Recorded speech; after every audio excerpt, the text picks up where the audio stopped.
The Committee on Pensions, Investments, and Financial Services will come to order. The clerk will call the roll. Chair Capriglia. Here. Vice Chair Lambert. Here. Representative Bojani. Here. Representative Bryant. Representative Frazier. Here. Representative Leo Wilson. Representative Plisa. Representative Van Dever. Representative Vo. A quorum is present. As a reminder, anyone present wishing to testify before the committee, please register at the kiosks located in the hallways behind the hearing rooms. If you require assistance in registering or testifying, please contact the committee staff. Chair appreciates the cooperation of the committee and our visitors in preserving order and decorum during today's hearings. The chair moves to correct the minutes for the meeting held on April 17, 2023. Is there objection? The chair hears none, and the motion prevails.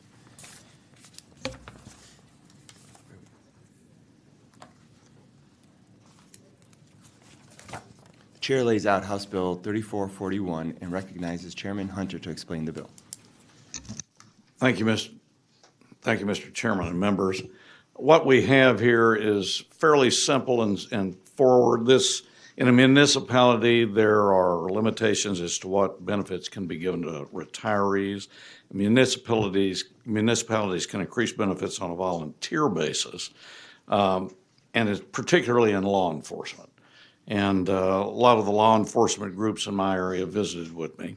And what this bill does, it creates a higher and better pension standard. And if you look, we're adding the or 8%. It's a situation where we're adding that into the statute, and I would reserve the right to close. Thank you. Members, are there any questions for Chairman Hunter? No further questions. We'll proceed to testimony. The chair calls Scott Leeton.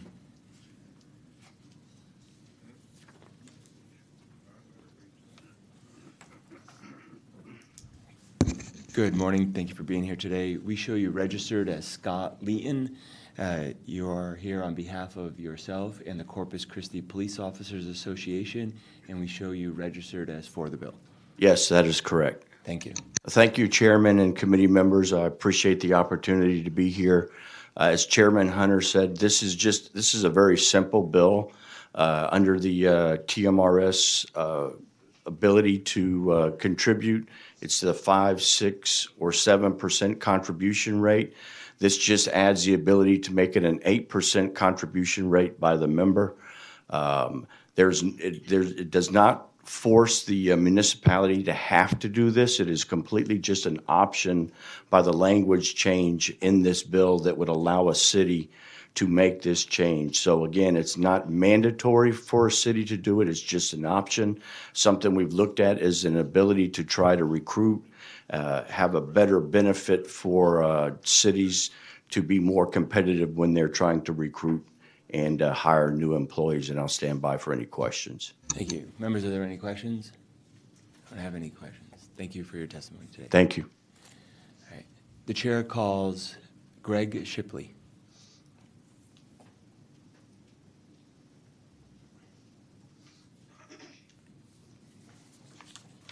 Good morning. We show you registered as Greg Shipley. You're testifying on behalf of yourself and the Combined Law Enforcement Associations of Texas, and you are registered for the bill. Yes, sir, that is correct. Good morning, Chairman and members.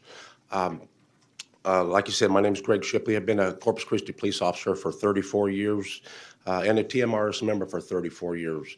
During that time, as Scott Leeton just testified to, we had the ability to have a member contribution rate of 5, 6, or 7%. The majority of my career, I contributed at a 6% rate.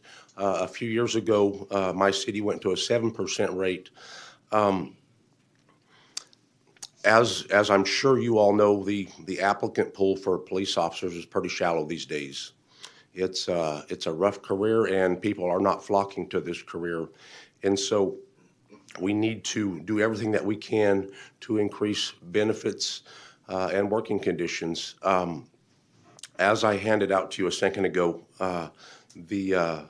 just a highlight of some of the DB plans in the state. What I want to bring to your attention is the contribution rate. I believe the lowest one on that handout in the big cities here in Texas, I believe the lowest member contribution rate there is just over 10%. We are at 7% max. And so I am asking for you to consider allowing us to raise to 8%. I believe it will help the applicant pool. It is a huge issue to us. There are approximately 900 cities within TMRS. It does not cost any one of those cities a penny unless they choose to opt in to this 8% option. So I would appreciate your favorable vote. Members, are there any questions? Seeing none. Thank you for your testimony. The chair calls Chris Jones.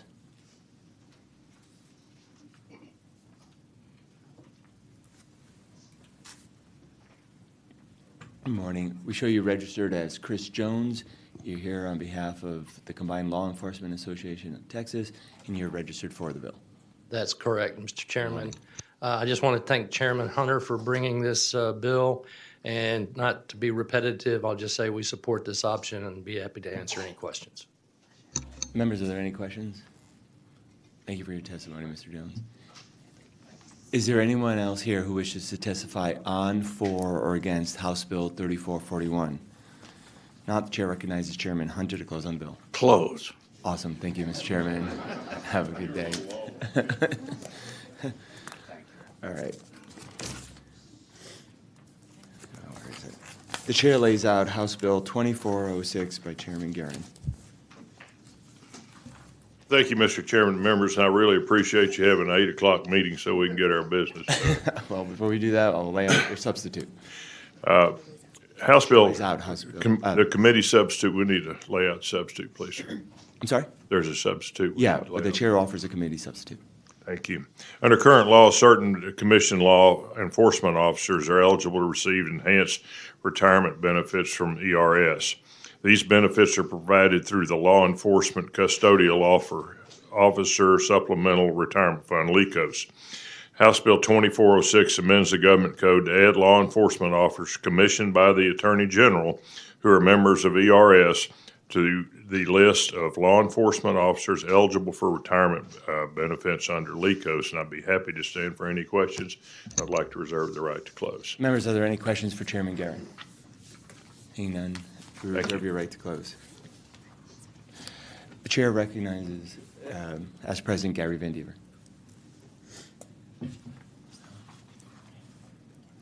The chair calls Bobby Sunley.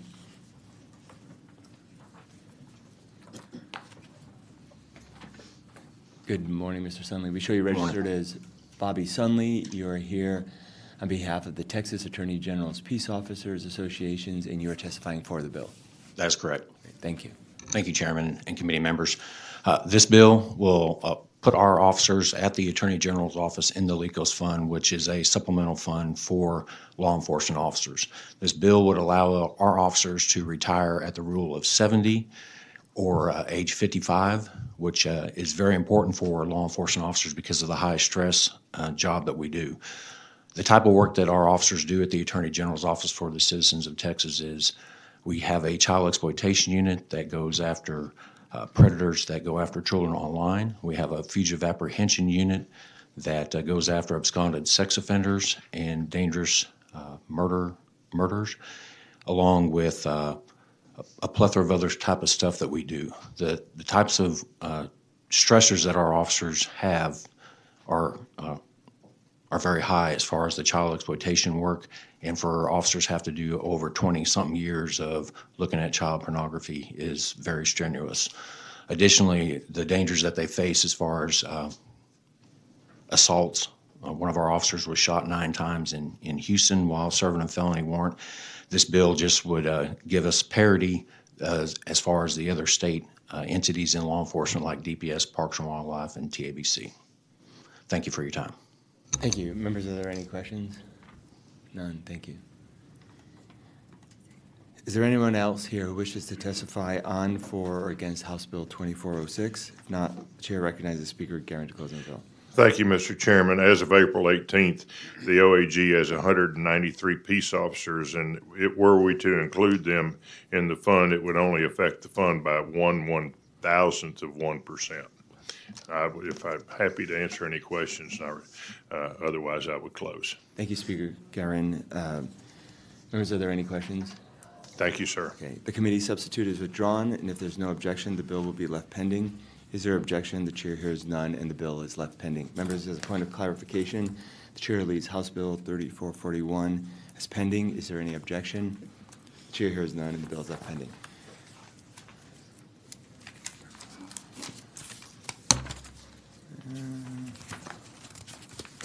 The chair lays out House Bill 2471 and recognizes Speaker Guerin to explain the bill.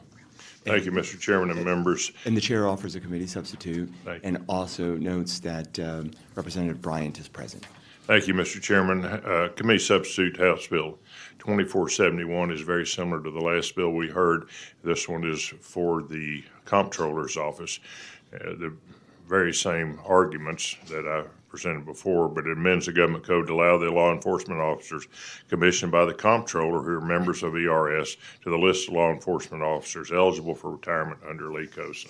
I'm happy again to answer any questions, and I don't know if there's any witnesses here for this, and I reserve the right to close. Okay, first, members, are there any questions for Speaker Guerin? If there are no further questions, we'll proceed to testimony. We don't have anyone registered, but I'll ask if anyone here would like to speak on, for, or against House Bill 2471. Seeing none, the chair calls Speaker Guerin. Thank you very much for your consideration, and I close. Thank you, Thank Speaker you. Guerin. Committee substitute is withdrawn, and if there's no objection, the bill will be left pending. Is there objection? The chair hears none, and the bill is left pending.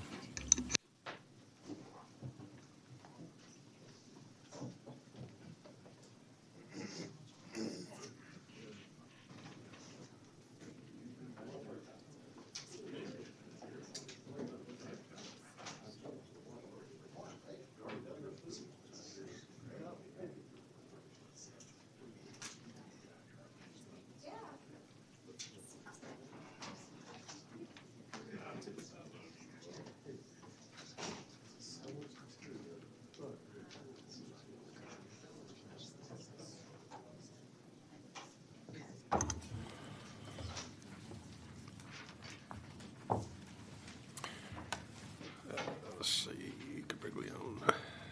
What number is that? HR 146. The last one.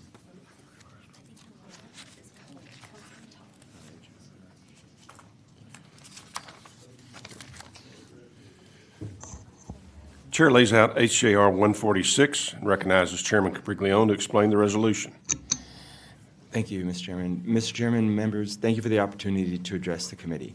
HJR 146 recognizes and protects the right of Texans to use any mutually agreed upon medium of exchange when trading and contracting for goods and services. This proposed constitutional amendment is important for upholding individual liberty, promoting market efficiency, and maintaining a healthy balance of power between the state and its citizens. It affirms the principle of individual freedom and autonomy in financial transactions, allowing people to decide for themselves what form of currency they prefer to use. It promotes competition and innovation in the marketplace as different forms of currency can compete and evolve based on consumer preferences. It provides a safeguard against government overreach, ensuring that the state does not have unlimited power to regulate or control financial transactions. This resolution explicitly allows the state to choose the medium of exchange it will accept for payments made to the state. If the proposed constitutional amendment is approved by voters, it will become part of the Texas Constitution and will be enforceable by law. Any attempt by state or local government to restrict or regulate the use of any mutually agreed upon medium of exchange could be challenged in court. Thank you, Mr. Chairman and members. I ask for your support of HJR 146 and welcome any questions you may have. Members, are there any questions for Chairman Capriglione? Yes, sir. Representative Vo? So I just want to make sure and clarify this. It's going to take it out to the people to vote, right? That's right. It would go on a November constitutional. Thank you. Members, are there any other questions? If not, then we'll proceed to testimony.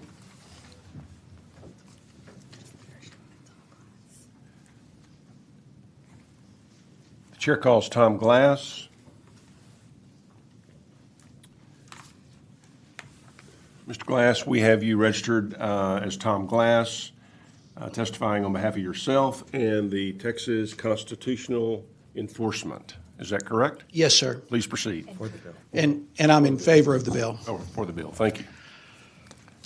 Money is the lifeblood of an economy, both in its capacity for individuals to store their wealth and in their capacity to exchange for goods and services. The degree to which our currencies are stable greatly improves our life, and the degree to which they are unstable or losing value, it greatly hurts people across up and down the wealth spectrum. It especially hurts poor people. Inflation hurts poor people a whole bunch. And so Texans, as we are approaching a period of instability in our currency, all Texans need the ability to do the best they can to protect themselves from the devaluation of our dollar.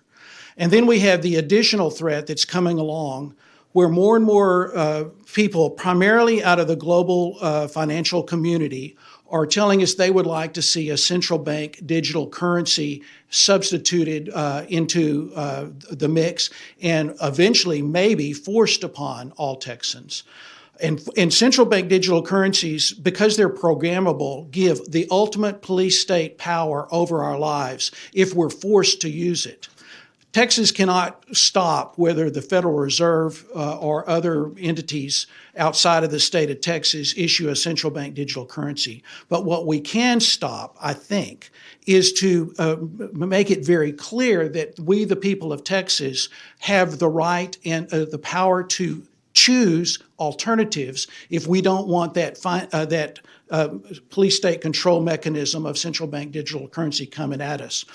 Now, you may ask, why put it into the Texas Bill of Rights? Because Texas Bill of Rights is directed, as the Chair Cariglione said, puts it directed toward local and state government. That's what our Texas Bill of Rights limits.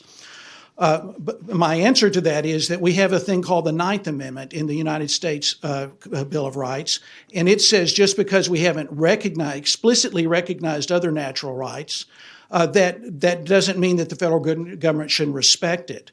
And if the people of Texas, through their vote, and 2/3 of our chambers have said that we want this right respected, it sets us up for a much better chance of doing a Ninth Amendment challenge to any attempts by either the feds or a globalist institution to try to force us into the central bank digital currency. Or it sets us up so we can challenge some future gold confiscation or bashing of private crypto, that sort of thing. And so I think this is a rare thing that, and I congratulate Chair Cariglione for bringing this forward. It's a forward-thinking thing. It's trying to get ahead of a threat that we see coming at the people of Texas.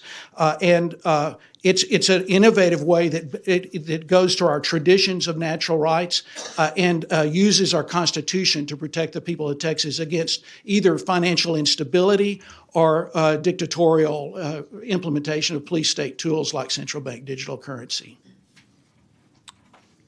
Members, are there any questions for this witness? Yes. Yes, sir. Representative Vogt? Yes, sir. I just want to make sure that when you invest in including cash, coin, billions, digital currency, these are sort of investment, but these are very volatile investment, right? I mean, is it too risky for the normal, ordinary consumers? My answer to that is that if you look at the United States dollar today, given the fact that foreign governments are more and more trying to knock it down to being the reserve currency for the globe, which means if they're successful in that, it means more inflation is heading our way, and the dollar is going to decline in value.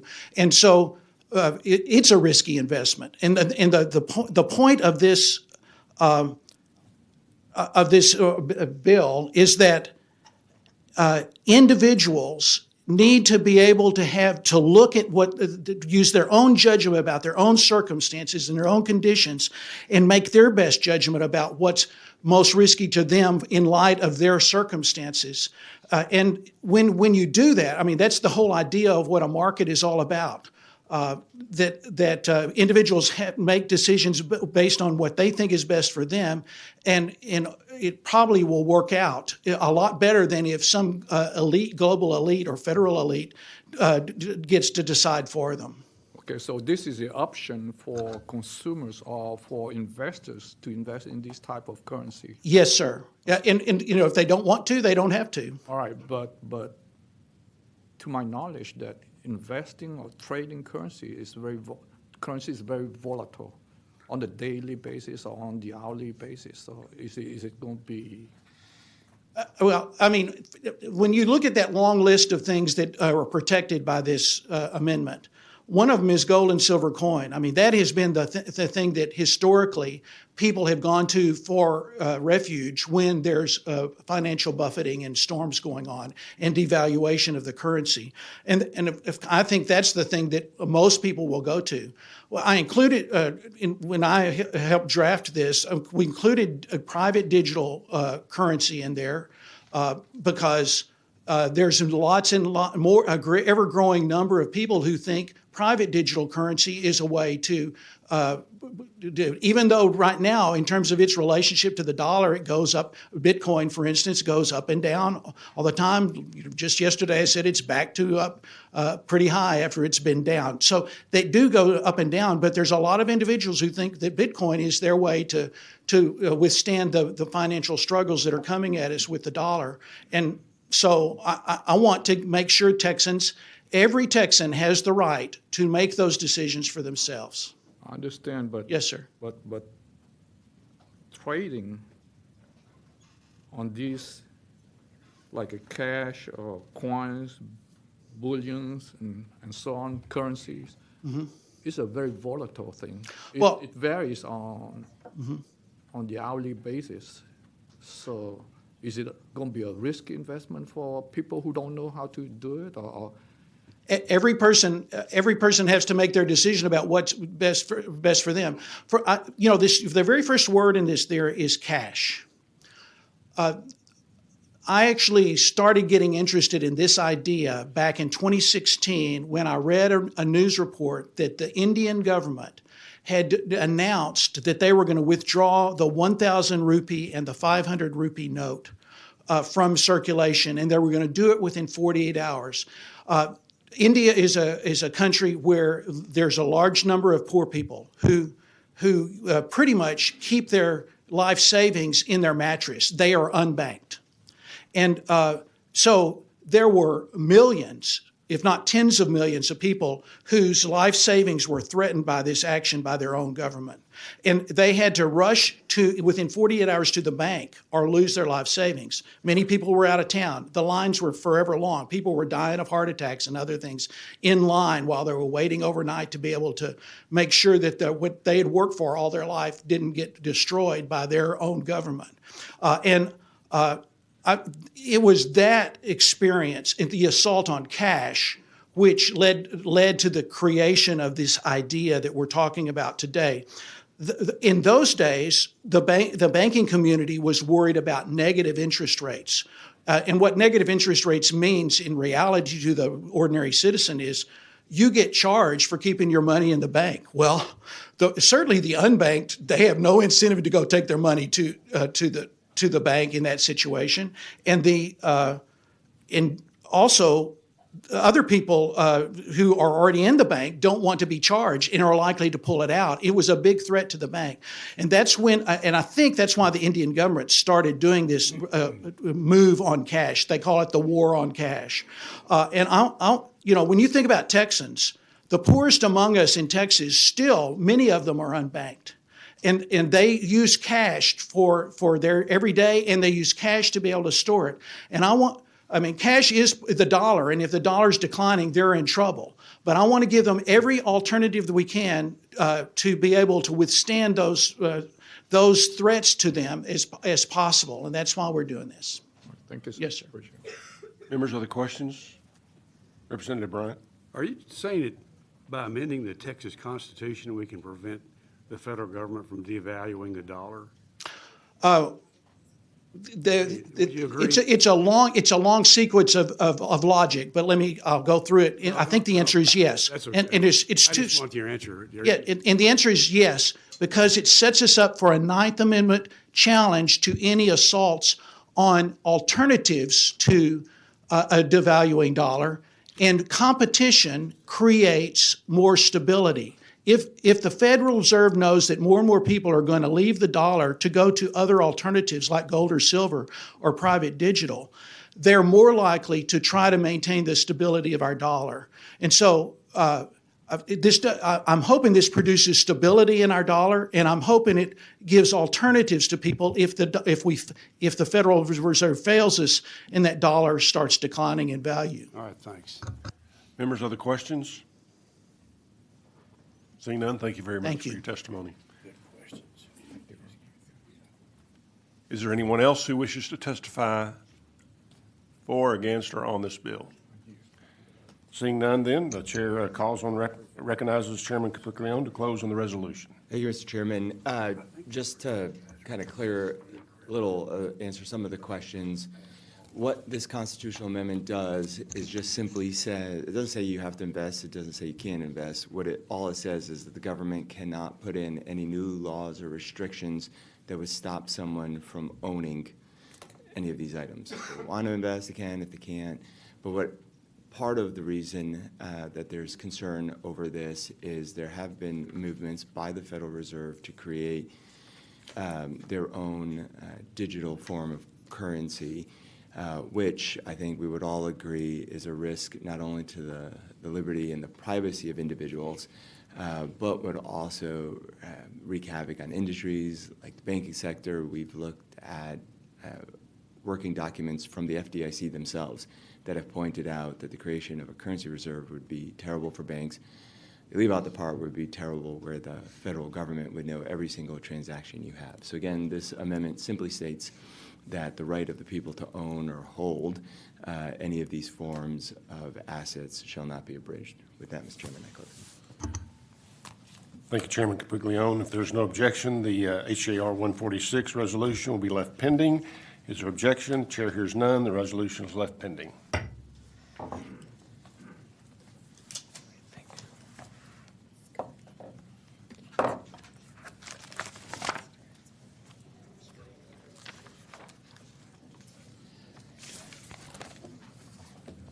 The chair lays out House Bill 445 and recognizes Representative Schofield to explain the bill. Good morning, Mr. Chairman, members.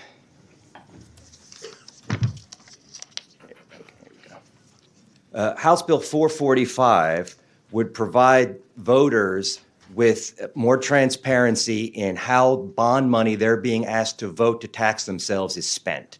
Currently, on many bonds, there will be several projects listed in the bond, and in popular, whether it's through handouts or speeches, there will be a layout of how much money is supposed to be spent on each item, which the voters believe is what they're voting on. In reality, it doesn't work that way. Once the bond is passed and the money goes out, they're free to spend the money any way they want within the four corners of the bond.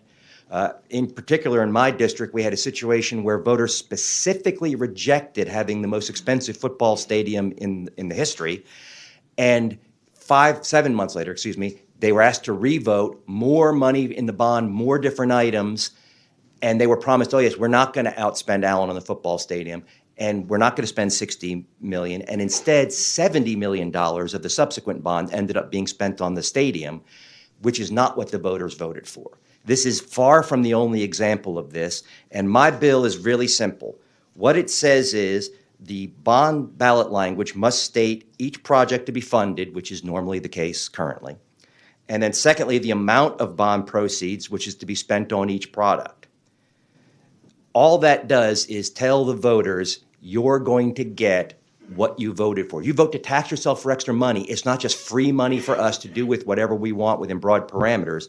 The most egregious example I can give you is in Harris County after Hurricane Harvey. Not surprisingly, the voters voted for a $2.5 billion bond for flood control, and we're told all these projects would be in it. Now, I don't want to mislead you. The projects were not all listed on the ballot language. It would have been a very long ballot. But we were constantly given this language of this is what's going to happen.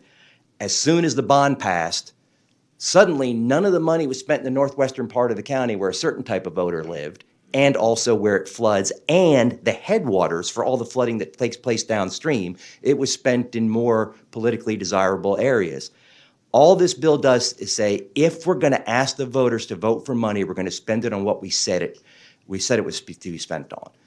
And with that, if there are any questions or any witnesses, I'll be happy to hear from them. Vice Chair Lambert. Thank you, Mr. Chairman. Thank you, Representative Schofield. Just want to clarify, I've been on school board for a number of years and several projects that we had that went to the voters to consider. I just want to make sure that many times the cost estimates for these projects, come in fairly early, and we really haven't done the real specific detail as far as going out for bids and so forth. So we're kind of estimating what the costs are going to be in those kinds of things. And so if just kind of as an example, if we were going to build 3 new elementary schools and we thought it was going to cost us $20 million for each school, you would say you can't put a bond out there for $60 million. You would say each school district or each elementary school would need to be listed in the bond language. Is that what you're saying? Not necessarily. It depends what the projects are. So, for example, because predominantly, mostly the projects are in there because you want the votes. So if you're going to build a football stadium and a natatorium and put so much money into high school A, high school B, and junior high school C, you're going to tell the voters that's what you're doing because you want the voters whose children go to high school A and B to vote for the bond. Mm-hmm. The question is, we've seen far too much of putting in the same bond items that just become amorphous and the money shifts all over. Now, I'm not opposed, for example, to having some set aside for cost overruns or something like that, but are we really at a point where we should be going to the voters if we don't know how much a project's going to cost? For example, if there's only one project, say a $200 million high school, which, by the way, is what high schools cost in my district now, and the project goes up to $240, if the voters voted for $200, I don't get to go spend $240. I don't have $240. So why don't we require the same level of, I don't want to say specificity, but the same level of transparency to the voters? And again, this is not something that a municipality or a county or even a school is spending out of their budget. This is extra money we're asking our voters to tax themselves for. And then in a lot of ways, whether on purpose or not, we mislead them into what they're actually getting for their money and how much of their money is being spent on the projects. Okay. Thank you. Representative Van Dever. Thank you, Mr. Chairman. Representative Schofield, I think I want to maybe seek a little more clarification on Vice Chair Lambert's question. So a school has a bond election, and they list for a high school, for an elementary school, and for a stadium, and they list amounts. Would your bill not allow any fluctuation within those projects, as long as those projects are on the ballot, with inflation, with all inflation would apply to all 3 projects. What we're really talking about is the mix, because what we get is some disingenuous bond language that leads you to believe we're going to spend a lot of money on your high school and a lot of money on the natatorium and only so much, say, on the stadium. And if we're really going, just give me an undifferentiated pot of money and I want to spend more of it on the stadium, that's not what we told the voters, and that we deceived them into taxing themselves more than they would have if we'd been honest with them and said, we want to spend this much on it. Now, if the bond is $100 million and the 3 items you put in there that you max at, come to $100 million, you should be able to, by the time you go to the voters, have a pretty decent idea. And like I said, I don't even mind putting in there'll be $15 million in here for cost overruns. If you want to sell that to the voters, go ahead. But again, if it was only one project, if we were only building the stadium and the costs come in at $20 million more than we estimated, I don't understand bond law as well as y'all do, but I don't think you just go get to spend the extra money because they voted for the base amount. I think they would be limited to whatever bonds the public approved. They couldn't sell more bonds than were approved. But I'm just concerned that the bond language would ultimately tie the hands in a way that would make it very difficult for the entity to accomplish because I don't think any of us can fully estimate what the end product and will this cause them to just inflate their numbers for the bond election in order to have some cushion to take care of those And of course, if you inflate the numbers, you run a higher risk of losing the election. That's true. Which is another issue. Again, this is really a transparency issue. We've seen a lot of shifting around, and the more if you have one or two items in a bond, you're less likely to have this problem. When you try to put something in every campus in the district to make sure all the moms want to vote for it, and all of a sudden not a whole lot happens in their campus, the money gets shifted to where we wanted it.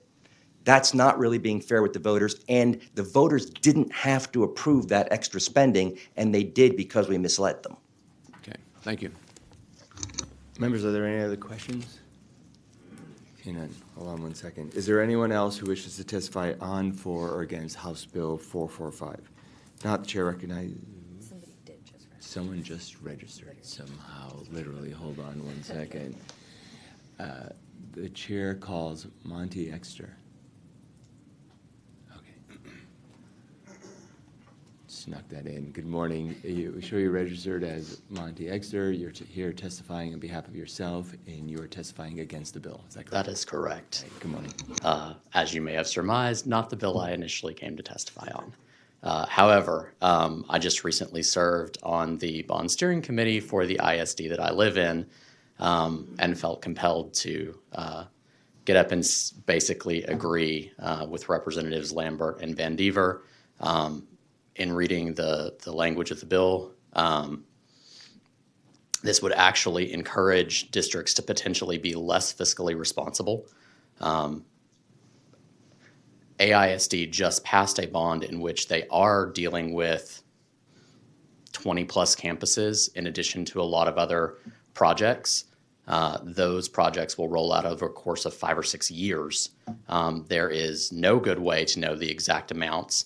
But in addition to that, the district is always looking for ways to take a project after the bond has passed and do it more efficiently. And under the language of the bill as I read it, if you were to say, we originally thought we were going to have to rebuild a school, or we originally thought we were going to have to do this thing, which was going to be more costly than a solution that we have now come up with that maybe combines a couple of different projects, under this language, you then essentially forfeit any additional dollars that are tied to that project. I don't even know how you give them back, frankly, because the bond's already passed. You've already raised them. You've already increased the tax rate, potentially. But in addition to that, it would also preclude the district from saying, well, we have this other project that when we got into this school, we realized that things behind the walls were much worse than we thought that they were going to be.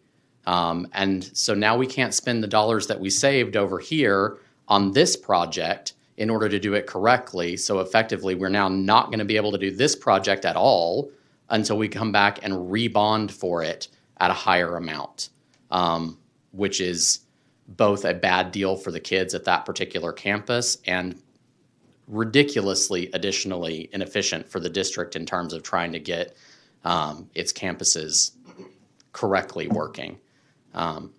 So that's all. Vice Chair Lambert. Thank you, Mr. Chairman. I'm going to go out on a limb here, and I think I know what the answer is, and Representative Van Dever may correct me on this, but I think if you come in ahead of what your projected costs were going to be, you can always pay back that bond. Fair enough. Members, are there any other questions for the witness? Seeing none, thank you. Thank you. Is there anyone else here who wishes to testify on, for, or against House Bill 445? If not, the chair calls on Representative Schofield to close on the bill. Thank you, Mr. Chairman. I also want to remind you that if you come in under budget, you don't have to let all the bonds just because they've been voted by the public. You can have a $450 million bond project, you only spend $420, and you don't end up letting all the bonds eventually, which is also another reality. But again, this is about transparency to the voters. This is money the voters didn't have to let you spend. We need to make sure we're not misleading them, and we need to promise the voters we're spending this money on this, and that's where it ends up spending. And I appreciate your time, and Mr. Chairman, with that, I close. Thank you, Representative Schofield. If there's no objection, the bill will be left pending. Is there objection? The chair hears none, and the bill is left pending. Chair lays out House Bill 451 and recognizes Representative Schofield to explain the bill. Mr. Chairman, this is another bond-related bill, and one that we shouldn't have to tell people not to do.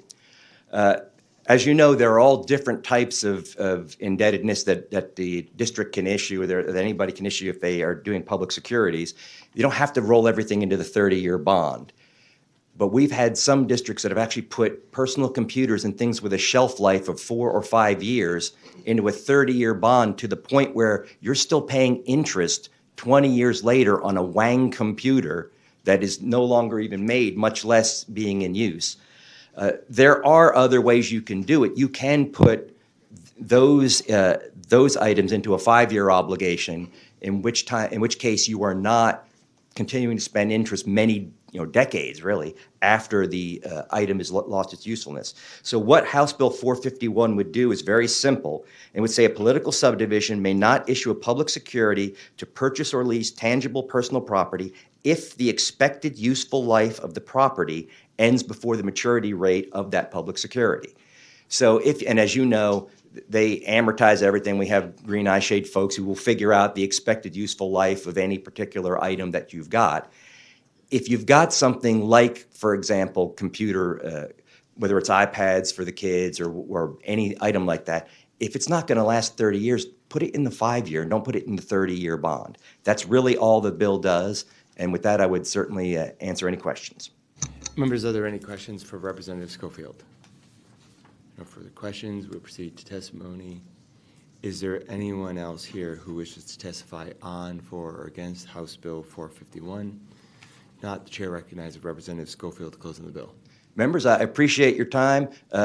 This is a simple bill to save money on interest we shouldn't be paying, and with that, I close. Thank you, Representative Schofield. If there's no objection, the bill will be left pending. Is there objection? The chair hears none, and the bill is left pending. The chair lays out House Bill 840 and recognizes Representative Gates to explain the bill. Good morning. Morning. Thank you, Chairman and members. HB 840 is a way for the State Employees Retirement System of Texas, known as ERS, which covers us, to reduce cost. I was first introduced to surgical centers, and they're all-inclusive cost because of a personal experience with my daughter, who was in a skiing accident that shattered her bones into over 50 pieces. She required multiple plates, screws, and rods to be surgically placed in her leg. After healing, it came time to remove the hardware. We called a number of hospitals in our area and found that no hospitals would provide us with an all-inclusive cost for the removal. This information was important because we were self-insured private pay. We had to call individual doctors, anesthesiologists, and so forth just to get a ballpark price. We finally located a surgical center in Oklahoma, which on their website gave an all-inclusive cost that was at least half of any of the costs we could estimate in our own state. HB 840 will promote and encourage more transparency in knowing total costs prior to the procedure, and Texas has many facilities that are ready to participate in this type of program. The bill allows ERS to develop a cost-positive bundle pricing program by contracting with out-of-network surgery centers. ERS would contract with a third-party administrator, which can be independent from our current administrator, which is Blue Cross. This bundle pricing will include all pre, post visits, all aspects of the surgery, including the room, surgery, doctor fees, anesthesiologists, and anything else that goes into that procedure. The incentive to the patient is that they will pay no deductible, no co-payment, no co-insurance, or other cost-sharing obligations for a covered surgery unless they are in a high deductible plan. In that case, their deductible will be reduced based on the actual savings to the state. For a surgical procedure to be included in the system, it must be at a saving to the state ERS program with no deductible being paid by the patient. It's a completely voluntary program by the patient and the surgical center. The patient's free to choose a higher cost procedure from an in-network facility if they decide to. A surgery center must apply for approval to be included in the application must include the bundle rate for each procedure. The quality of care must be comparable by a network provider while being performed at a lower cost. Payment by ERS must be paid within 30 days from receiving the claim, and any claim for unanticipated services must state the reasons the service is required. The surgical center must provide, before scheduling the procedure, the total cost, which can be posted on their website and marketing material. The bill requires ERS to post on their website a list of those centers who are willing to participate and their rates. This concept is a growing concept being implemented by many counties and cities in Texas and in other states. I'm available for any questions and ask for the privilege to close. Vice Chair Lambert. Thank you, Mr. Chairman. Thank you, Representative Gates. I'm pretty sure I understand the bundle pricing concept, but can you help me understand for sure what cost positive refers to in the healthcare setting that you're establishing here? That there has to be a positive benefit to the state, that the state's going to save money even with the patient. The incentive for the patient to participate in this is they pay no copayment. And so the total overall cost to the state has to be a positive savings to the state. Okay, thank you. Members, are there any other questions for Representative Gates? Thank you. Thank you. Reserve your right to close. The chair calls Angela Tabet. Sorry. You think with only 5 letters, I get it right. I'm sure you're registered as Angela Tabet. You're testifying on behalf of yourself and Boone Chapman Benefit Administrators, and you are for the bill. Correct. Right, thank you. I'm here to mainly answer questions. From my position, I administer a large client that has used this program for over 6 years. It has drastically saved them money. Denise can testify more about the program as she actually administers the program, but what my position on it is that it brings a lot of understanding from the administrative portion and the medical portion being combined. A lot of times you talk to your doctor about your medical part, and then you talk to some other person about the money, and it's very distressing for a patient who's ill or injured, and they will oftentimes forego treatment because they're worried about the financial part. So my portion of this is to help the client administer those things. And when you were talking about cost positive, I can tell you how that works kind of.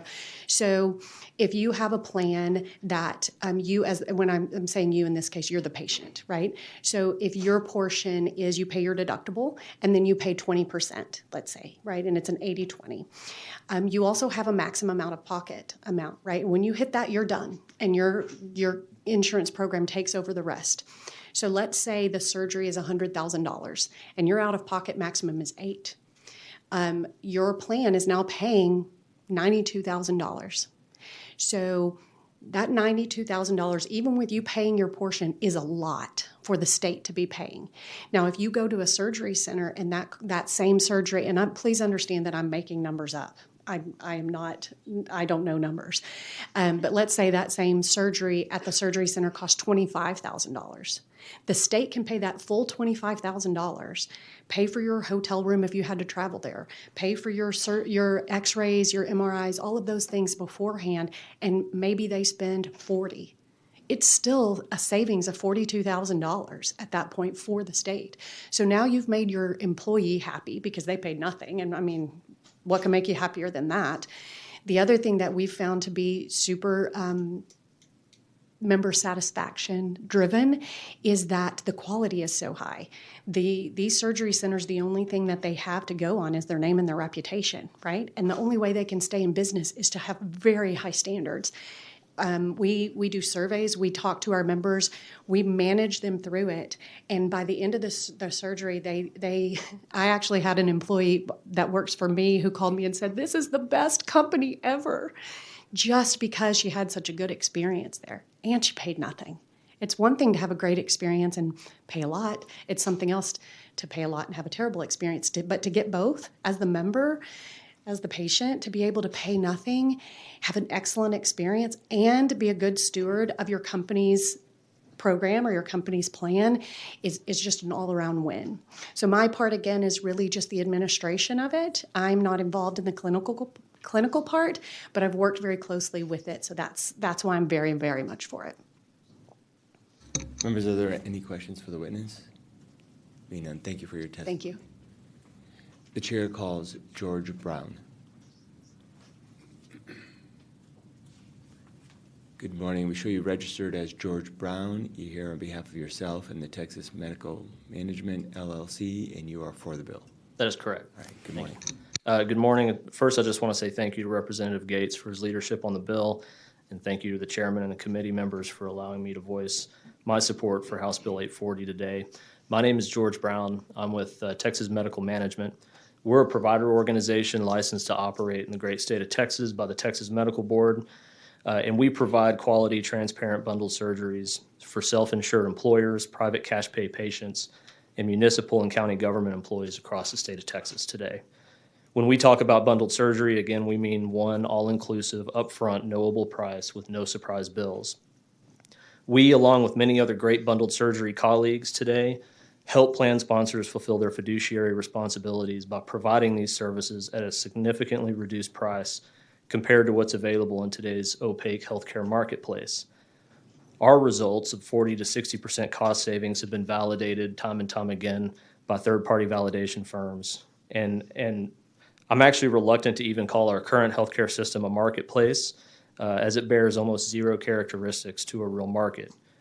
I can't think of any other industry where the price for a product or service is unknown to the consumer or purchaser until after the fact, and this is our current healthcare situation. Meanwhile, costs continue to spiral out of control, leaving the state of Texas, state employees, and taxpayers holding the bag. Additionally, one recent study from the Kaiser Family Foundation reported that approximately 40% of Americans have delayed medical care or gone without care because they are unable to afford it. And I think it would be reasonable to assume that many state employees are in the exact same situation. But there is a better way. House Bill 840 would allow employees and dependents covered under ERS to access these services by transparent bundled surgery providers like us. And in doing so, the state, as the employer purchaser, will have much more visibility into the cost of these services with the opportunity to yield significant savings. Again, I want to reiterate this isn't a conceptual or fringe model. There are employers, municipal and county governments across the state of Texas doing this today, most of whom save so much money with zero compromise to quality or experience that they share those savings with employees by waiving deductibles and out-of-pocket costs. I'd like to also reiterate again that many of these providers across the state are offering prices that are so transparent we post them on our websites. You may receive feedback from larger institutions that say offering bundled pricing is too complex. I'd just like to say it's simply not the case. They have the capability, but they're just trapped by the failures of the current pricing and economic structures of the current healthcare system. What they need is a catalyst to incentivize them into this type of marketplace, and the state of Texas is in a unique position to be that catalyst and lead the charge by restoring common sense into a broken industry and encouraging true competition. You might also receive feedback that these care models are too difficult and complex to administer, and that too is just not the case. There are many great administrators, some of whom are in this room today, who have implemented and operationalized these exact programs for employees and government institutions across the state for many years. I'd also like to point out that care models like this, by removing various administrative hurdles for doctors and providers, help restore the sanctity of the doctor-patient relationship, which is critical to improving outcomes. So in conclusion, I'd just like to emphasize that the state of Texas, its employees, doctors, and taxpayers could benefit greatly by House Bill 840. It could be a true win-win-win-win. Thank you. Representative Bell. Thank you, Mr. Chairman. I just want to know what's the percentage of hospitals or clinics are participating in this program right here?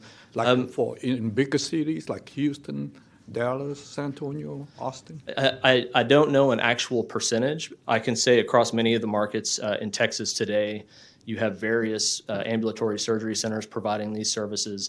You have a few of the larger health systems providing these services. I think a lot more would be incentivized to join in with the state of Texas being that catalyst. I don't have a percentage, but there are several like us across the state. You say about 40, 50% at least in big cities? I would say it's probably less than 40 to 50%. I would say from an ambulatory surgery perspective, you're probably saying 20 to 30% of them actually have the capabilities today to bundle these prices with very little headwind. I think if there's an incentive to do so through the state of Texas, you'll see more and more jump on board and actually provide that type of pricing model. Yeah, that's a good program. But thank you. Yeah, thank you. Members, are there any other questions? Thank you for your Thank you very much. today. The chair calls Denise Massey. Good morning. We show you registered as Denise Massey. You're here testifying on behalf of yourself and Boone Chapman, and you're for the bill. Yes, sir. All right, thank you. Good morning. So as my colleagues had also mentioned, I've actually worked with Texas Medical Management for several years. I work for Boone Chapman for the last 8 years. I am a registered nurse by trade. I've been a registered nurse for 30 years, so I've been in the healthcare industry and served under multiple realms. I've worked in both hospital settings as well as outpatient centers, as surgical centers and long-term care facilities prior to coming to Boone Chapman, so I bring a wealth of knowledge. We have been administering this type of program since 2015, so it has been a proven model. We most recently, last year, as of 2022, we completed nearly 1,000 surgeries that went through our bundled program, saving our clients over $13 million. And we use this methodology year over year. On average, we're saving our clients anywhere from $13,000 to $16,000 across the board. We have some surgeries, to not repeat what has already been stated, but a perfect example to look at cost savings. We had one member, same patient, same surgery. She needed a total hip on the right and the left. She went to a different facility. The surgery cost the plan $175,000. Same surgeon. We had her go to our preferred surgery center. It cost the plan $25,000. And that is what is impelling a lot of our clients to want to use this program, because we've created, as George mentioned, a win-win scenario. It not only is providing quality of care, best-in-class service for our members, but it's also about saving the clients and our taxpayers, in this case, money. And so we've developed that program so that we have stories that we can share, similar to Representative Gates and his daughter. We have other employees. I had one employee that couldn't have a knee surgery, frankly, for 20 years because she couldn't afford her deductible and her out-of-pocket. Once we added this program at Boone Chapman, she was able to have her surgery and was able to continue other services. So under the program, we also are currently administering it for multiple counties. We have 4 counties right now that are participating in it, and in 2022, they saved the taxpayers almost $4.5 million. And so with that, I will close. Vice Chair Lambert. Thank you, Mr. Chairman. I'm going to play a little devil's advocate with you a little bit. So, you've heard the term, you get what you pay for. Yes, sir. Tell me how a consumer patient knows that the quality is not going to be diminished by choosing this model over the other alternatives. So we get that question a lot. The majority of our facilities actually boast a 0% post-op infection rate, which is basically unheard of in healthcare. In addition to quality, when you look at the program and how it's established, we are almost eliminating the revenue cycle for not only the facilities but also the surgeons.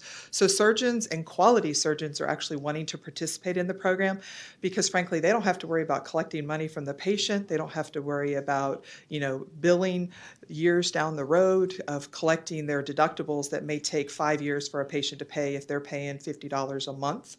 And so when we're looking at quality, we have a selection process ourselves when we're vetting most of our surgery center partners, such as Texas Medical Management. They also have their own credentialing process that they go through, and we're looking at those post-op infection rates, complication rates, morbidity, mortality rates as well, because the quality is our number one goal. And in healthcare, what we have found, and as a clinician, we see that the higher the cost does not equal better quality. It's actually the inversion of that we find better quality with those that have fair pricing.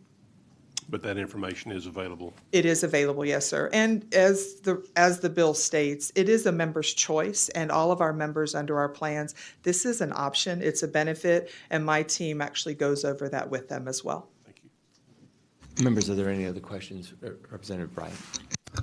I just wondered if you could just briefly tell us what the implications are of your testimony for our healthcare system generally. If this much,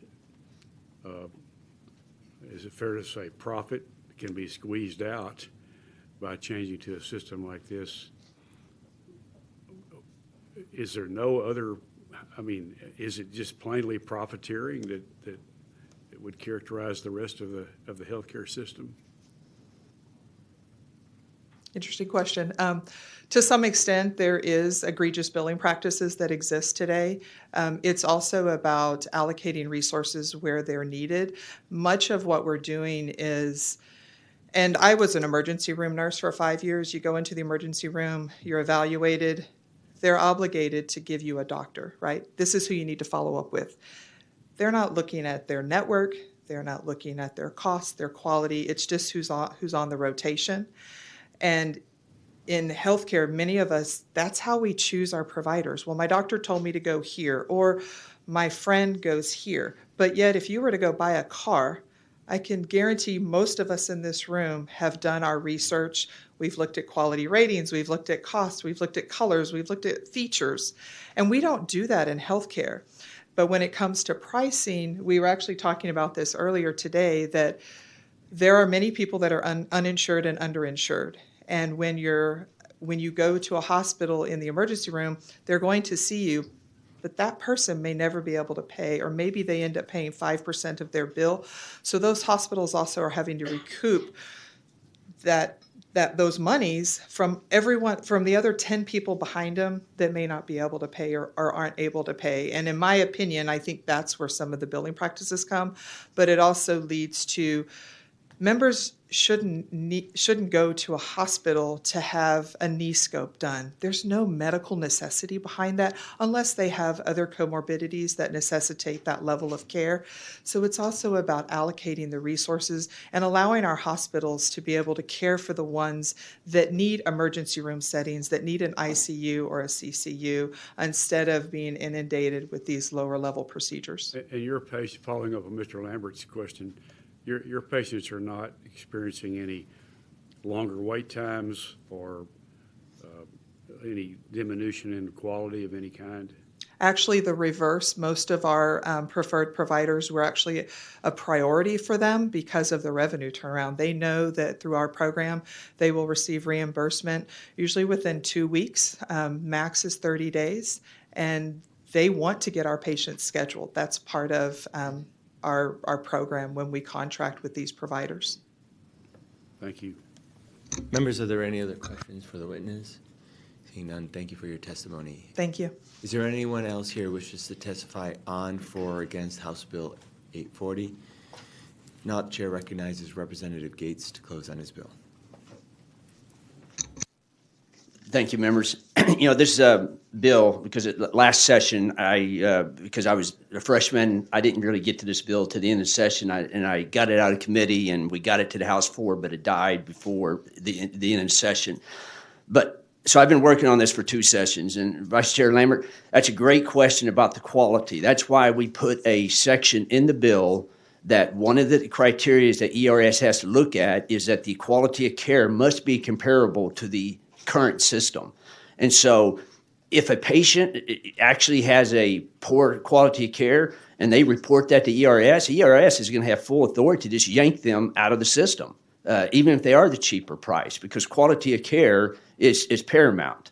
On your question, Representative Bryant, it's not changing the system. All we're doing is adding an option for those that want to participate and save a co-deductible. At the end of the day, this is, us or state employees, this is not going to be, it's not going to change a whole lot, because it's going to take time to understand that individual employees actually could save money on this. And then if they're wanting to do this, then they pay no deductible. And I believe over time, more and more employees through word of mouth and so forth will use this service. But if they want to stay with the current system, they can.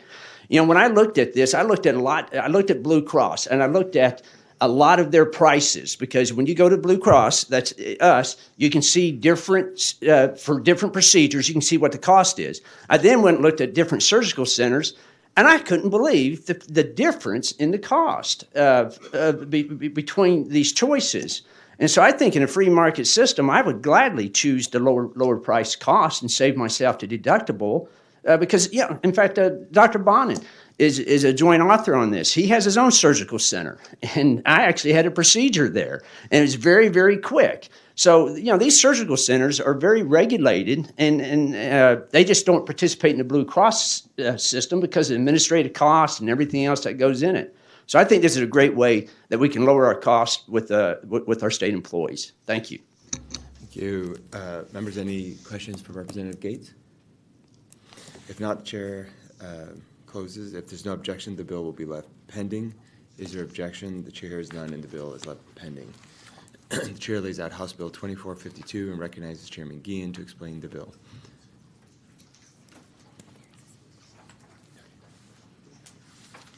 Good morning, Mr. Chairman. Morning. First, the chair offers a committee substitute. Thank you, Mr. Chairman. Members, during the interim, a constituent of mine who couldn't make it this morning, but who sent his testimony, came to me with a concern regarding the effective retirement date of teachers, an issue not unique to our schools in South Texas, but to schools throughout the state. He is a superintendent at one of our schools in the district and is concerned with the frequency of teachers retiring in the middle of the school year, leaving students in the classroom for the remainder of the year without a teacher and typically instead with a substitute, an unfair educational disadvantage for Texas students. House Bill 2452, the committee substitute, would help solve this issue by changing the effective date of retirement for teachers to the end of the academic school year.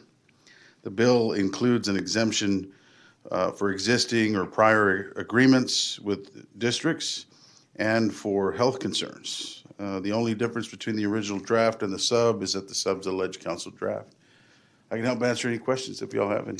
Members, are there any questions for Chairman Guillen? There was your right to close. Thank you. The chair calls Pamela McPeters. Good morning. We show you registered as Pamela McPeters on behalf of the Texas Classroom Teachers Association, and you're testifying against the bill. That's correct. Good morning, Chairman and members. We have some concerns about the bill. Our attorneys believe the bill may be in conflict with the Federal Equal Protection Clause that ensures a governing body must treat an individual in the same manner as others in similar conditions and circumstances. Although classroom teachers have identical retirement eligibility requirements as all other school employees, such as same service credit requirements, also there's the same application of the retirement formula. But unfortunately, teachers would receive disparate treatment under this bill. Teachers should not be carved out as specialized members, as they don't receive any greater benefit than any other school employee. I'd hope to get some data in time for this hearing from TRS that includes teacher retirements by month to show that teachers retiring prior to the end of the school year is not prevalent. Unfortunately, the data collection would have taken too long. But TRS did assure me yesterday that typically a classroom teacher does not retire mid-school year. Employers have more than adequate notification of retirement and should prepare accordingly. TRS provides a recommended timeline for planning for retirement that begins an entire year out. It includes notification to a member's employer months in advance. It also includes verification of employment by the employer, and it also includes the employer who must provide certification of salaries to TRS. Members, this is a long process. Districts should incentivize teachers to stay through the school year rather than take punitive measures to prevent retirement. Districts need to address the root causes for why teachers are leaving the profession: low pay and poor working conditions. Retiring teachers are long-standing employees who have dedicated their careers to educating our students. They should be celebrated for their service. And this concludes my testimony. Thank you. Members, are there any questions? Representative Bajani. Thank you, Chairman. Have you reached out to the author with your comments? Yes, we have talked to his staff Okay. over the phone, and then I also sent a follow-up email. Okay. And if you're saying that this will apply to other district employees as well as teachers, is that one of the? It would not. I know. It, Would you be okay if that applies to everybody else? No, I don't think it's a good practice. Got it. Okay. Thank you. We do not think this is a widespread problem, and we were assured by TRS. Our attorneys take these types of calls regularly, and this is not a usual practice. Okay. Representative Bryant. Well, just to be clear, if we don't pass the bill, can a teacher retire in the middle of the school year and surprise the school district? We do not believe there are surprises. Well, I mean, can they? No, the process with TRS is a very long process. They do not process these applications quickly, and the school district has to sign off on several documents prior to those receiving by TRS, and then that being processed. Thank you. You're welcome. Members, also, if anyone needs, TRS is here. That would serve as a resource witness, but Vice Chair Lambert. Thank you, Mr. Chairman. Thank you for your testimony today. Of course. There were a couple of exemptions that were allowed. Health reasons would be one, and then also a pre-existing agreed-upon release of duties. Can you help me understand what kind of scenario would fit into that category? Well, that might be a better question for the author. We're not exactly sure what the health conditions, which ones would apply and which ones would not apply. There's not additional context in the bill. And in addition, we would hope that it's as broad as possible. And then in addition, we are interpreting this bill as though the district has to sign off on a retirement that would be prior to the school year ending. And let's all realize that the school year, goes 9-10 months is a teacher's contract. So we're looking at a very small window in which a teacher could actually retire. Thank you. Members, are there any other questions? No, thank you for your testimony. Thank you, Chairman. Okay. The chair calls Monty Exter.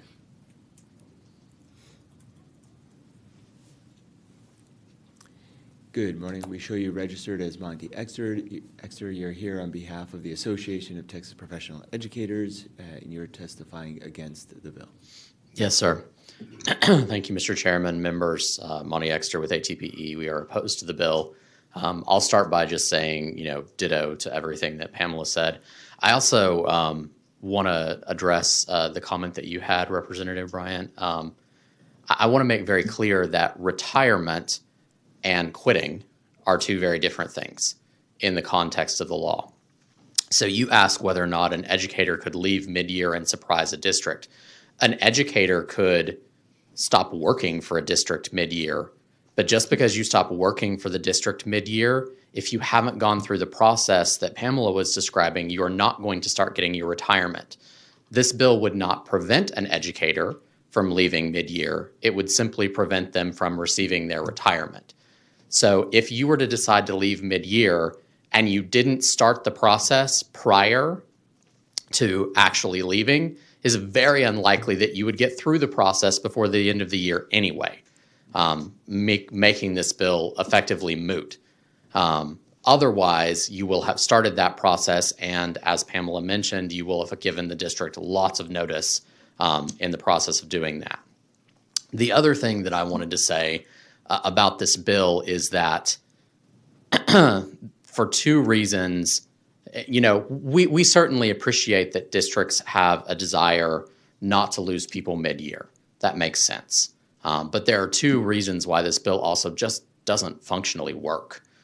First of all, in the best case scenario, you retain somebody in the classroom who has demonstrated a strong desire to not be there, which is not who you want in front of your kids. I don't think that any of us would want a teacher who has demonstrated a desire that they no longer wish to be teaching in that classroom as the person that is there. And that's the best case scenario.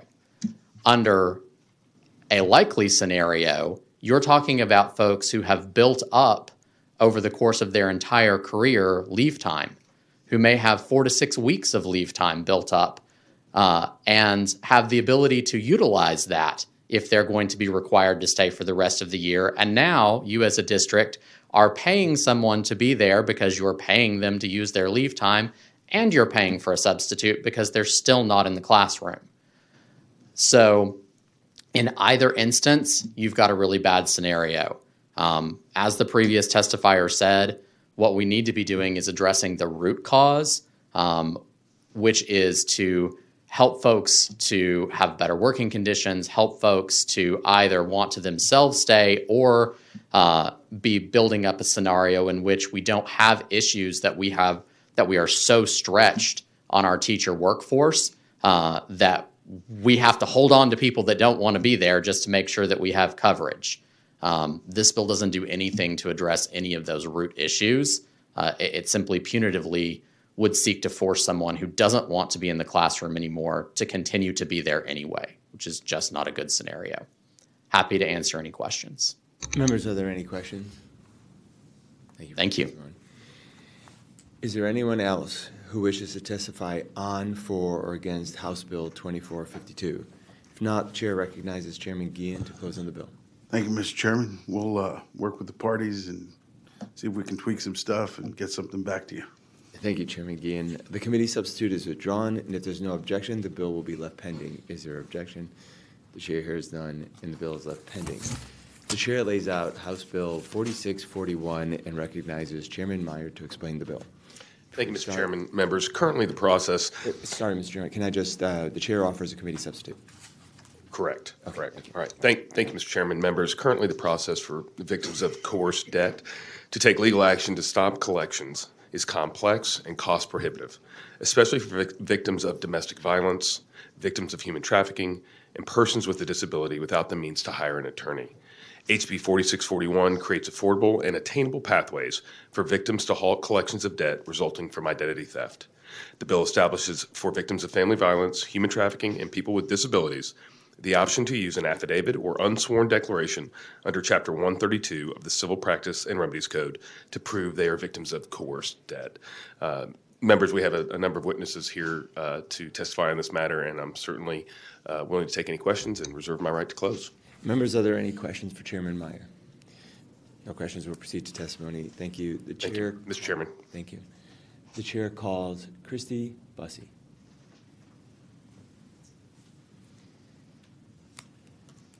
Good morning. We show you registered as Christy Bussey with the Independent Bankers Association of Texas, and you are on the bill. That's correct. IBAT's currently neutral on this bill, and while we very much appreciate all the dialogue and the work that has occurred between stakeholders to address some of our concerns, as written, we have additional concerns that we believe need to be addressed, or the result will be unintended consequences for all consumers. Currently, there are laws that allow protections for all victims of identity theft. Victims are required to report the theft to law enforcement and then obtain a court order confirming the circumstances and validating the identity theft. This process is working and it's used frequently. It is our understanding from talking with others that this process is sometimes scary for abuse victims and can be cost prohibitive. And we understand the desire to make the process easier for abuse victims by proposing some alternative documentation requirements. There are already protections in the property code to use alternative documentation to terminate leases, and also there is a federal rule that requires credit bureaus to remove debts that were obtained through identity theft from a victim's credit report. We agree that that is warranted and should absolutely be available for victims of abuse. We don't believe, however, that that same documentation is enough to require creditors to discharge debt. With the proposed alternative documentation, we believe that bad actors will take advantage of the process and will be able to have consumer debt fraudulently discharged. This will ultimately result in the unintended consequence of a more difficult process for all consumers to obtain credit, and also an across-the-board increase to the cost of that credit. In summary, IBET would like to continue to work with the other stakeholders to shore up those alternative documentation requirements, and also suggest, because there's already a process in place that's working, perhaps the stakeholders could work with law enforcement and courts to make the existing process less scary and less expensive for the victims instead. Thank you. I'll take any questions. Thank you. Members, are there any questions for the witness? Seeing none, thank you for your testimony. Thank you very much. The chair calls Paul Nagy. Sorry, I'm not sure how to pronounce it. How do you pronounce your name? Was it really? Yes, Okay. thank you. Please show your register, Paul Nagy. You are here testifying on behalf of yourself and Amro Resources Corporation, and you are here on the bill. Yes, thank you. My company, Amro Resources Corporation, is a member of the Southwest Collectors Association, which is a debt collector trade association and part of ACA International. And several of our members have been in contact with the representative's office, but I wanted to add my voice on a couple of issues that we think could improve the bill. I registered as neutral because my understanding is there may be a substitute coming in. We do show you registered on the bill. We did offer a committee substitute. Okay, so I have not seen the substitute. So my intention, if it was the original bill, would be in favor of, because because I am. You're testifying on the bill, then? Yeah, at the present time, yes.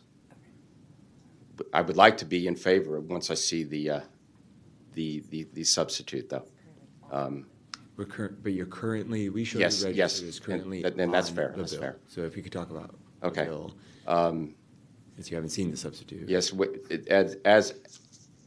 as a debt collector, I think it's only fair that victims that under these classes that the representative has mentioned, they should be absolved of the debts. What we're concerned about is, and I heard a reference to this, is that some other bad actors who may try to take advantage of this kind of bill, and particularly credit repair organizations, supposedly representing some debtors, that we think an improvement would be to require the person requesting relief to provide a police report or sworn affidavit. And while the second point is, while the bill absolves the debtors, it does not appear to have language that would allow the creditor to continue to pursue the bad actor who took advantage of a consumer. Yes, protect the consumers, but allow the creditors to still pursue a bad actor who took advantage, received some good, where a creditor would no longer have recourse. Okay. Thank you. Members, are there any questions for the witness? Representative Bryant. Well, could you solve your problem by just a subrogation clause here that says the victim who's, as I understand it, in my first impression, whose debts are going to be absolved must subrogate their claims to your client?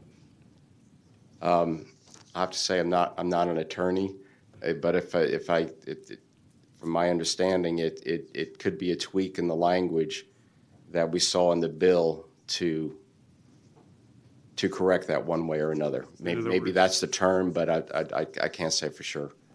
I would have to get. In other words, your client would then stand in the place of the debtor who's been absolved. Effectively looking for language like that, yes, I think that's the answer.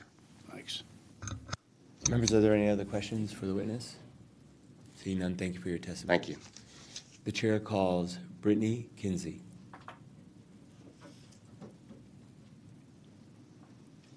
Good morning. We show you registered as Brittany Kinsey. You are here testifying on behalf of yourself, and you are for the bill. That's correct.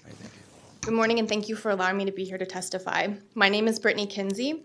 I am an attorney, and I have worked with survivors of domestic abuse, and I call it domestic abuse because it's not just physical abuse. It encompasses all kinds of abuse, including financial abuse. I've been doing this work for over a decade. I'm not here in my professional capacity. I'm only here as a person who really cares deeply about survivors of domestic violence and human trafficking. And I just want to, there's other people who are going to testify on different other aspects of this bill, but I want to share with you one specific story of somebody I represented several years ago. She was married to her husband for less than 11 months, and during that time he was arrested twice for assaulting her. On 2 separate occasions, he either strangled her or smothered her to the point where she lost consciousness. When she finally got to a point where it was safe enough for her to leave, she went to this emergency savings box she had in her closet where she held some cash and an emergency credit card. And she found that that box was empty, so she had no cash left over. So thankfully, she was able to go stay with some family members where she figured out what her next steps were going to be.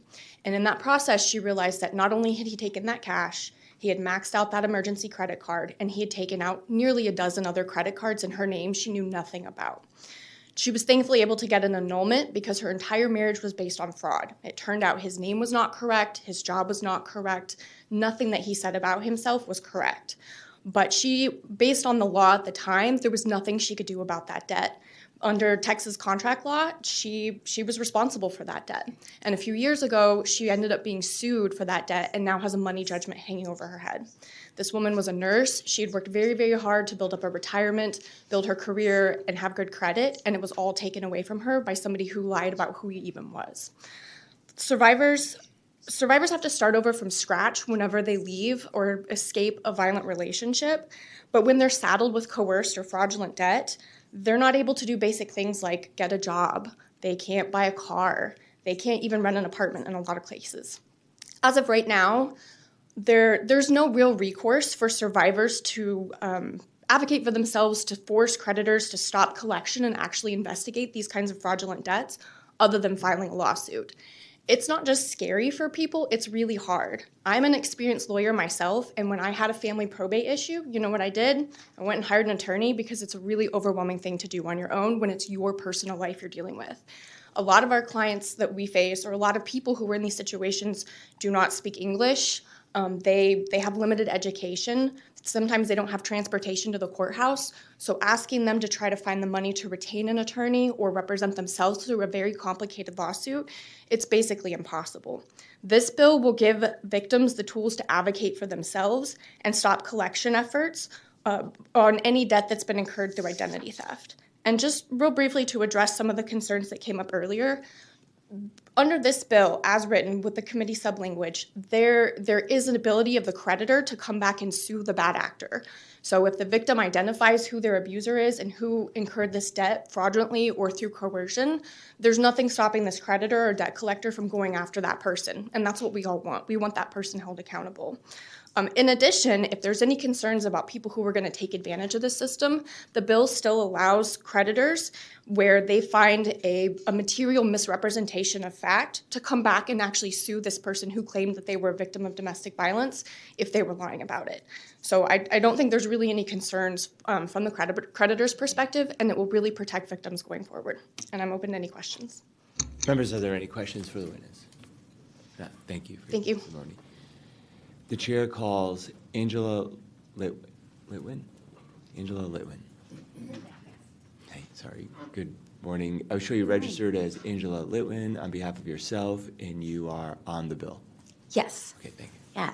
Thank you, Mr. Chairman and committee, for having me here. I'm Angela Litwin. I'm a law professor at the Fine Law School down the street. My expertise is in bankruptcy, commercial law, and consumer credit. I've been researching coerced debt for more than a decade, and in fact coined the term coerced debt in some of my early work.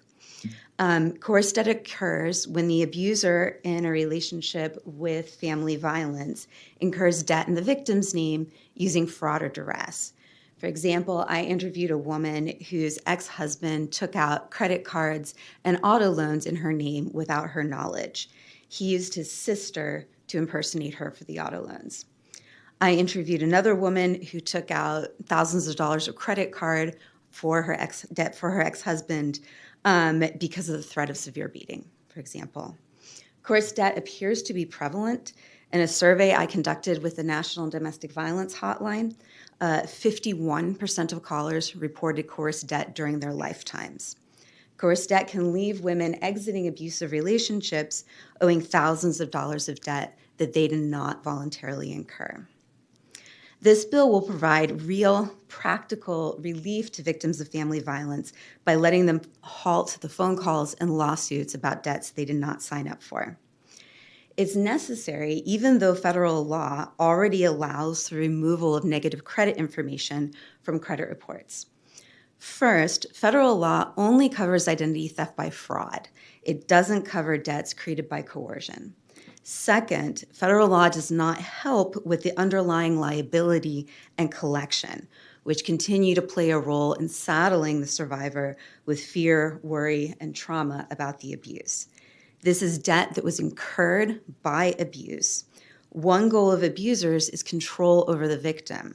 So phone calls and lawsuits about debt the abuser created let him continue to exert control over the victim even after she's left the relationship. This bill will put a stop to that.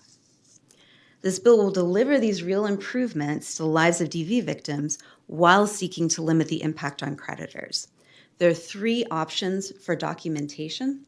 The third option is one where there have been some concerns about, and that's the one that allows people to document themselves as identity theft victims without having to get a lawyer. The documentation required there is more than what's required under federal law to get the debt off your credit report. Victims are required to file the federal identity theft report, which requires you to certify that you are a victim of identity theft and file it in a place that subjects you to a penalty for fraudulently lying. In addition, the documentation, the victim must also document that they're a victim of family violence or human trafficking or a person with a disability. So it's sort of belt and suspenders there. Second, the committee substitute bill excludes mortgage creditors altogether. They're simply not subject to the bill. Auto creditors, it tries to minimize the impact on them. Auto creditors can still repossess and foreclose on vehicles and can still seek deficiencies from others responsible for the debt, including the abusive partner who actually created it. The only limit is that they cannot collect deficiencies from the victims of identity theft, including victims of coerced debt. Thank you. I'm happy to answer any questions. Thank you. Members, are there any questions for the witness? Seeing none. Oh, yeah, Representative Lisa. Thank you so much, Mr. Chairman. So it says here that you're neutral on the bill. However, your testimony seemed pretty favorable about what the possibilities. I'm neutral because I'm an expert on coerced debt. I'm only giving my opinion about the bill, but I do feel that it's a favorable bill. So have you brought some of these concerns up to the author? I plan to. Well, I don't have particular concerns here. I don't have particular concerns. I think it's a good bill. Okay. So, and in my neutral perspective as an expert observer, I think it's a good bill. Okay. Thank you. Mm-hmm. Representative Bryan.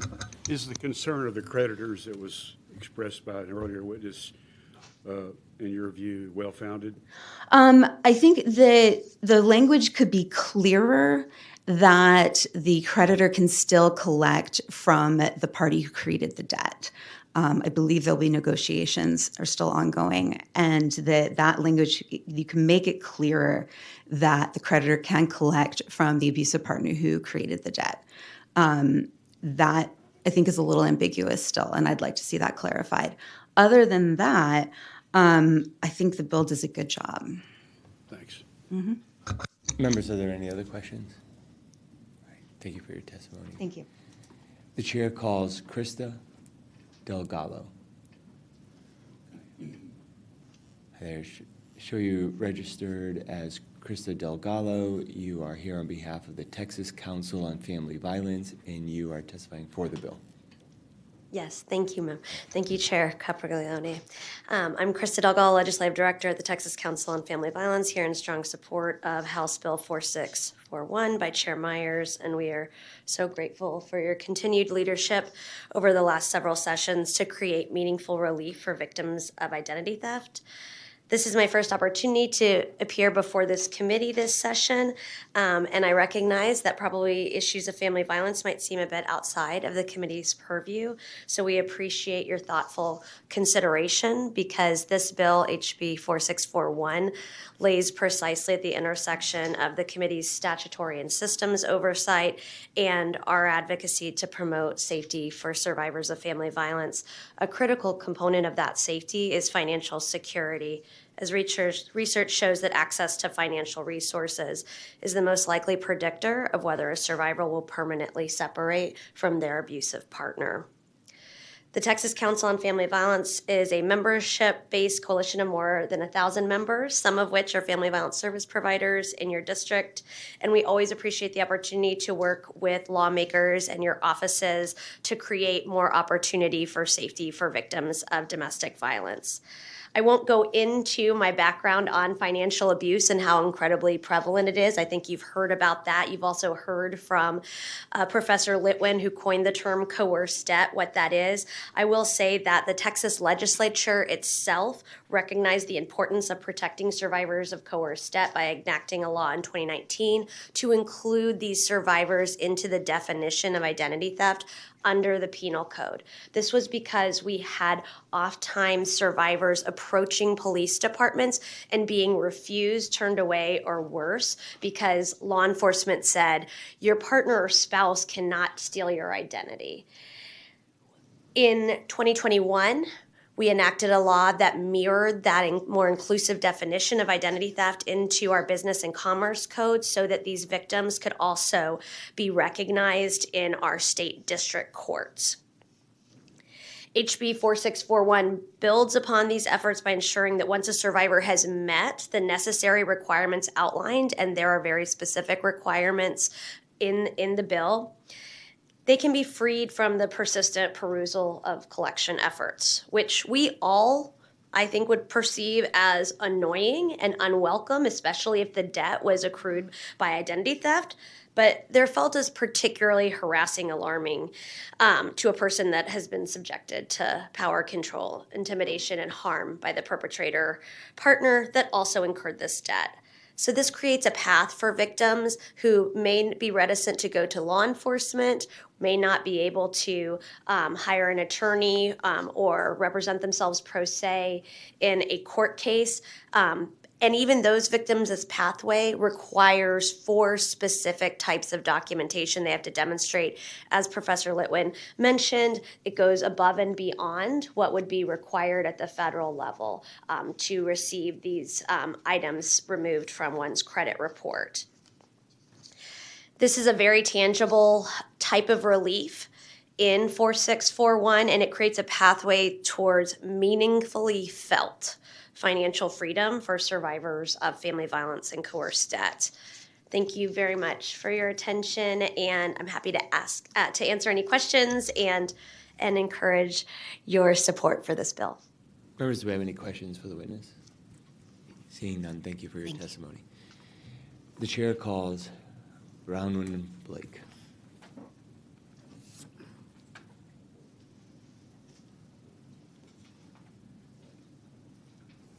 Good morning. We show you registered as Bronwyn Blake. You are here testifying on behalf of yourself and the Texas Advocacy Project, and you are testifying on the bill.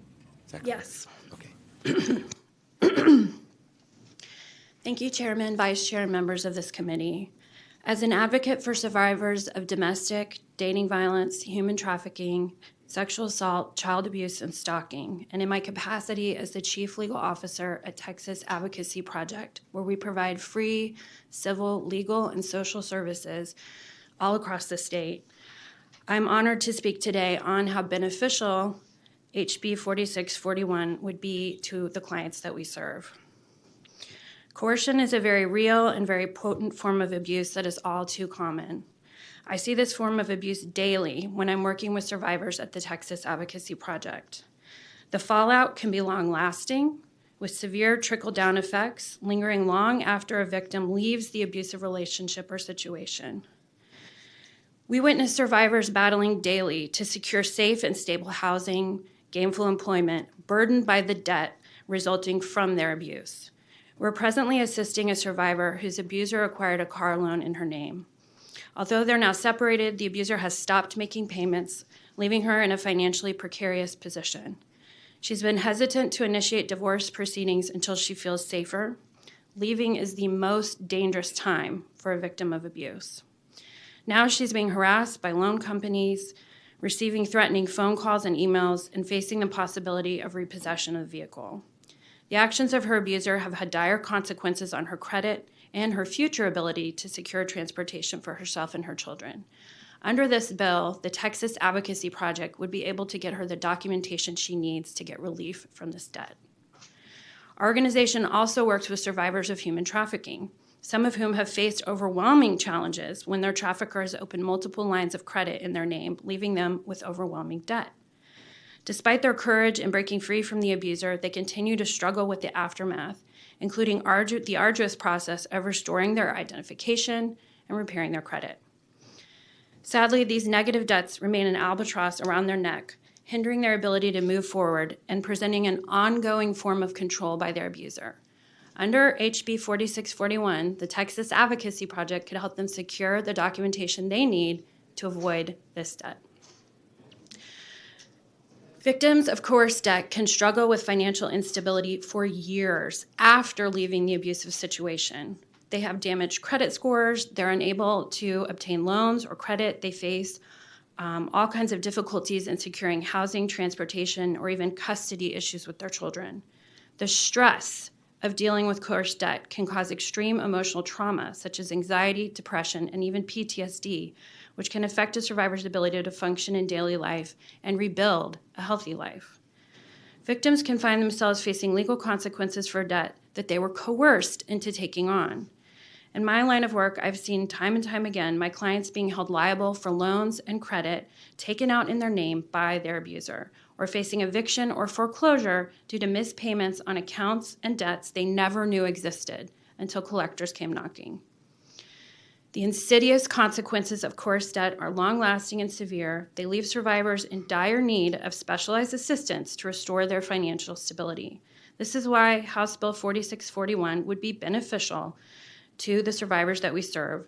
It squarely confronts the far-reaching impact of financial abuse with a view to preventing it in the future. This bill offers concrete and meaningful support to survivors, recognizing the critical role of financial security in healing. Thank you. Again, most of your testimony was for the bill, but you're on the bill neutral. Yes, as somebody who provides civil legal services across the state, I can tell you how this bill would benefit our clients, but we are prohibited from telling you whether you should support it, but you can draw your own conclusions from my testimony. All right, thank you. Members, are there any questions for the witness? There being none, thank you for your testimony. Thank you. Is there anyone else here who wishes to speak on, for, or against House Bill 4641? If not, the chair recognizes Chairman Meyer to close on the bill. Thank you, Mr. Chairman. Thank you, members. I think the testimony speaks for itself on this particular bill and the need for it as it relates to these victims and protecting them. Obviously, I work with the stakeholders if they want that language shored up as it relates to going after the bad actor. We, of course, want that to absolutely happen and occur, but while protecting the victims. And with that, I close. Thank you, Chairman Meyer. The committee substitute is withdrawn, and if there's no objection, the bill will be left pending. Thank you. Objection? The chair hears none, and the bill is left pending.